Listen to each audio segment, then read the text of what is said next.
यार करो आप और भुगते कोई और, मेहनत करो आप और उसका मजा ले कोई और, इसी को ही एक्सटर्नैलिटीज कहते हैं। सर एक बार और समझाओ, सुनो फिर। भाई साहब, जब कोई भी फर्म, कोई भी पर्सन के द्वारा कोई भी एक्टिविटी परफॉर्म करी जा रही है और इस एक्टिविटी करने से उसका असर किसी थर्ड पार्टी पर देखने को मिल रहा है, वो बेचारा कह रहा है ना मैं इसके लिए कोई पे कर रहा हूं, ना मैं कुछ रिसीव कर रहा हूं, लेकिन फिर भी उस बंदे पर कोई असर देखने को मिल रहा है, इफेक्ट पड़ रहा है, उसी को ही एक्सटर्नैलिटी कहते हैं। अब एक्सटर्नैलिटी दो प्रकार की हो सकती हैं, पॉजिटिव, नेगेटिव। पॉजिटिव सुनो, टीचर हम आपको सैलरी देते हैं, जीडीपी में इंक्लूड कर दो, मॉनेटरी वैल्यू है ना।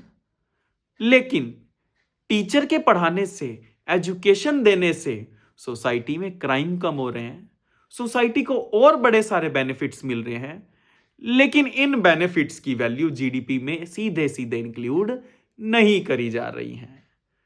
तो ये एक पॉजिटिव एक्सटर्नैलिटी थी, लेकिन इसको जीडीपी इंक्लूड नहीं कर रहा है, ये बात ध्यान रखिए। उसके बाद नेगेटिव एक्सटर्नैलिटी, फैक्ट्री प्रोडक्शन कर रही है, वेरी वेरी वेरी गुड, उस प्रोडक्शन की फाइनल गुड्स और सर्विसेज की वैल्यू जीडीपी में इंक्लूड हो रही है, मॉनेटरी वैल्यू है, इंक्लूड होगी, लेकिन उसकी वजह से सोसाइटी में भाई साहब कितना पोल्यूशन हो रहा है, हार्म हो रहा है, हेल्थ इश्यू हो रहा है। अब जीडीपी साइलेंट है, जीडीपी इसको इग्नोर कर रहा है, इसी को नेगेटिव एक्सटर्नैलिटी कहते हैं। बात यही है, पॉजिटिव हुआ या नेगेटिव हुआ, जीडीपी इंक्लूड नहीं कर रही है, तो हम कह सकते हैं जीडीपी वेलफेयर को शो करता है, नहीं